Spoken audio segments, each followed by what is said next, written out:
নমস্কার বন্ধুরা, good morning. আমি পিউ, আমার আরও একটি ঝলমলে ব্লগে তোমাদের অনেক অনেক ওয়েলকাম। তো বন্ধুরা, কেমন আছো? আশা করছি সবাই ভালো আছো, সুস্থ আছো। আমরাও কিন্তু দারুণ আছি। তো যাই হোক, আজ হচ্ছে গিয়ে ওই 25শে ডিসেম্বর। আর 25শে ডিসেম্বর মানেই হচ্ছে তুলসী দিবস। তো সবাইকে আমি জানাচ্ছি তুলসী দিবসের অনেক অনেক শুভেচ্ছা। তো চলো, আজকের ব্লগটা আমি এখান থেকে স্টার্ট করছি। আর আই হোপ বন্ধুরা, আজকের ব্লগটা তোমাদের ভালো লাগবে। তো দেখতে থাকো, সঙ্গে থাকো। আর এইদিকে যথারীতি আমি কিন্তু ওই ধরো 8:30 নাগাদ উঠেছিলাম, যেহেতু কুয়াশা ছিল উঠিনি। আর মাম্মার পাপারও ছুটি, তো একটু আলসি করে উঠলাম না বলতে পারো।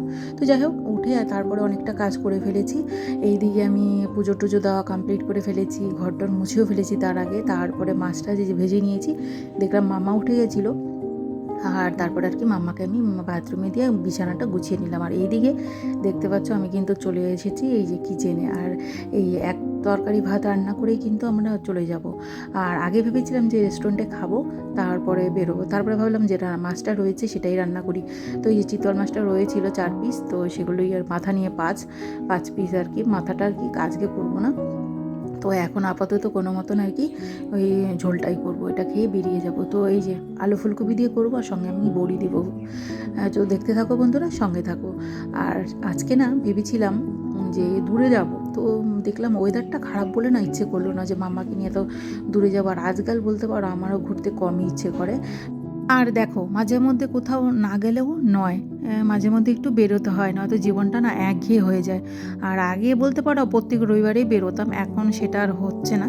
তো যাই হোক, আজকে বেরোচ্ছি। আর মামাকে আমি বলেছিলাম তুই বাবার সঙ্গে চলে যা, কিন্তু যাবে না, মেয়েটা আমাকে ছাড়া এক পাও নড়বে না। তো যাই হোক, আর এদিকে দেখলেই ঝোলটা আমি মানে ঝোল বলছি কেন, তরকারিটা কষিয়ে নিচ্ছিলাম, তো ঝোলটাও দিয়ে দিলাম। আর তারপরে এই যে ঝোল কমপ্লিট হয়ে গেছিলো, তারপরে অনেকটা কাজ সেরে নিয়ে আমরা কিন্তু খেয়ে দিয়ে একদম রেডি টেডি হয়ে চলে এসেছি। এই যে দেখতে পাচ্ছ, কে কে চিনতে পারছো জায়গাটা বলো তো দেখি। থাক, আমিই বলে দিচ্ছি, এটা কিন্তু ফাফড়ি ফরেস্ট। আর আমরা ব্রিজটা পার করে এলাম, আর ওখানে দেখছিলাম অনেকেই পিকনিক খাচ্ছিল। মানে নদীর ধারে না, নদীর ধারে এখনও হয়তো দিচ্ছে না, জানুয়ারি মাসে দেবে হয়তো। তো যাই হোক, আমরা কিন্তু চলে এসেছিলাম ফাফড়ি ফরেস্টের এই দিকটা। আমরা এদিকে দাঁড়াচ্ছি না, আমরা চলে যাচ্ছি একদম শাওডাঙ্গির এদিকে। এই যে অলমোস্ট চলে এসেছি। আর মাম্মার পাপা এদিকে চেনে, তাই বলে আর কি মামার পাপা বললো এদিকে চাপাতা বাগান আছে। চাপাতা বাগান আমার ভালোই লাগে, মাম্মাও বেশ ভালোই পছন্দ করে। আর এরকম মাঝপথে রাস্তা দিয়ে যাব, তারপরে একটু পাশে চাপাতা বাগানের পাশে একটু বসবো, আমার না দারুণ লাগে বলতে পারো। এখানকার হাওয়া এত ভালো লাগে। তো দেখতে দেখতে কিন্তু আমরা অন দ্য স্পট চলে এসেছি। আর দেখলেই কত সুন্দর ভিউ, এত সুন্দর লাগছে না, চারিধার সবুজেই সবুজ।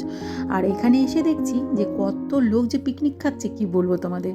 মানে আনাচে কানাচে আশেপাশে অনেক খাচ্ছিল, ডিজেও চালাচ্ছিল। তো সেগুলো তোমাদের শোনাতে পারছি না, কারণ সেগুলো শোনাতে গেলে কপিরাইট দিয়ে দিবে। তো যাই হোক, তারপরে ওখানে কিছুক্ষণ থেকে কিছু ভিডিও টিডিও বানিয়ে তারপরে মামার বাবা বললো চলো তাহলে একটা এখানে একটা স্পটে কেন দাঁড়িয়ে থাকবে। আর দেখেছো বন্ধুরা, পেছন দিয়ে কিন্তু অনেকেই যাচ্ছে, এরাও এসেছে ঘুরতে। তো আর যেটা বলছিলাম আর কি, তো মামার পাপা আবার বলল যে এখানে কেন দাঁড়িয়ে থাকবো, চলো আরেকটু সামনে গিয়ে দেখি কেমন। তো সামনে এসে দেখছি এইদিকেও অনেক লোক পিকনিক খাচ্ছে, প্লাস ঘুরতেও এসেছে অনেক আমাদের মতন। আর এত সুন্দর রাস্তাগুলো দেখো, দেখতেই পাচ্ছ, জিগজ্যাগ রাস্তাগুলো, মানে দারুণ অসম্ভব সুন্দর লাগছিল দেখতে। আর দুপাশে তো এরকম সবুজেই সবুজ, সবুজে ঘেরা জায়গায়, মানে এত আরাম আর তো ভালো লাগে। আর ভালোর মধ্যেও কিন্তু রয়েছে বিশাল একটা হাওয়া, ঠিক আছে, সেই দুর্দান্ত এখানে ঠান্ডা হাওয়া, তো ভালোও লাগছিল। তারপরে এই যে ওখানে কিছুক্ষণ থেকে টেকে না আমরা এই যে চলে এলাম আবার রিটার্ন। আর রিটার্ন যাওয়ার পথে এই যে দেখো সূর্যি মামা কিন্তু এখন ডুববে ডুববে একদম ভাব, এই যে দেখো। তারপরে না ঠান্ডাটা বেশ ভালোই লাগছিল বলে মামার পাপাকে বললাম কি আর চলো, থাকতে হবে না, আবার বাড়ি ফিরতে হবে। তারপরে হচ্ছে রাস্তায় তো কিছু খেতে হবে নাকি। আর আসার পথে না আমি তেলে ভাজা জিনিসের গন্ধ পেয়েছিলাম, তো মাম্মার পাপা বললো যে এখন আর খেতে হবে না, চলো যাওয়ার পথে খেয়ে টেয়ে যাবো। তো যাই হোক, ঘুরতে বেরোবো আর ভাজাভুজি খাবো না তারপরে এই ঠান্ডার মধ্যে, সেটা তো আমার দ্বারা সম্ভবই না। তো যাই হোক, আমরা কিন্তু বাড়ি যাওয়ার পথে বেরিয়েছি।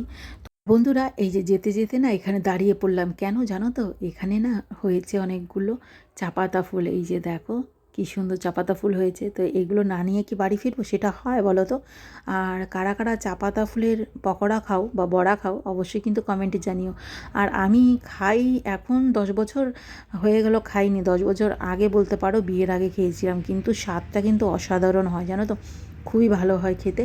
তো ওই জন্য আর কি নেমে পড়লাম এখানটায়, আমি তুলবো। আর মামার পাপা বললো হ্যাঁ এগুলো খাওয়া যায়। আর বলতে পারো আমিও অনেকের ভিডিওতে দেখেছি এরকম ফুলের, চা পাতা ফুলের বড়া করে। আর আমি যেদিন করব তোমাদের সঙ্গে শেয়ার করব, ঠিক আছে?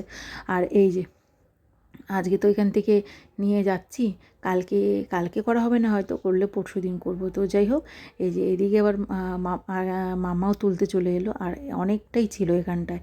তো এই যে দেখো এতগুলো তুলেছি, তার আগে মামার পাপা অনেকগুলো তুলেছিল। আর এই যে বলতে বলতে তারপরে আমরা কিন্তু ওখান থেকে বেরিয়ে এসে এই যে ভাজাভুজি গন্ধ পেয়েছিলাম বললাম, এই যে এখানে চলে এসেছি। আর এখানে এসে দেখছি কিউট কিউট দুটো পাপ্পি, দেখো আমার মাম্মা আমার ভীষণ ভালোবাসে জানো তো। তারপরে ভাজাভুজি খেয়ে কিন্তু চলে এসেছিলাম বাড়িতে। বাড়িতে প্রায় আধ ঘন্টার মতন রেস্ট করে মাম্মার পাপা আবার চলে গেছিলো এই যে কেকটা আনতে। আজকে বড়দিন, বড়দিন উপলক্ষে তো কেক একটু খেতেই হয়। আর তারপরে কেকটাই আনলো আর কি ওই জ্যোৎস্না বেকারি থেকে। রাস্তায় অনেক কেক দেখেছিলাম, সেগুলো তো আমরা খাবো না। আর জ্যোৎস্না বেকারি কেকটা না কি বলবো, অসাধারণ হয় খেতে, দারুণ টেস্টি, আর একদম গরম গরম জানো তো। তো মাম্মা এই যে কাটছিল। আর তো বন্ধুরা চলো, ব্লগটা কেমন লাগলো, ভালো লাগলে লাইক কমেন্ট করে দিও। আর যারা এখনও সাবস্ক্রাইব করেনি ঝটপট করে নাও। বাই বাই, পরে দেখা হচ্ছে আবার।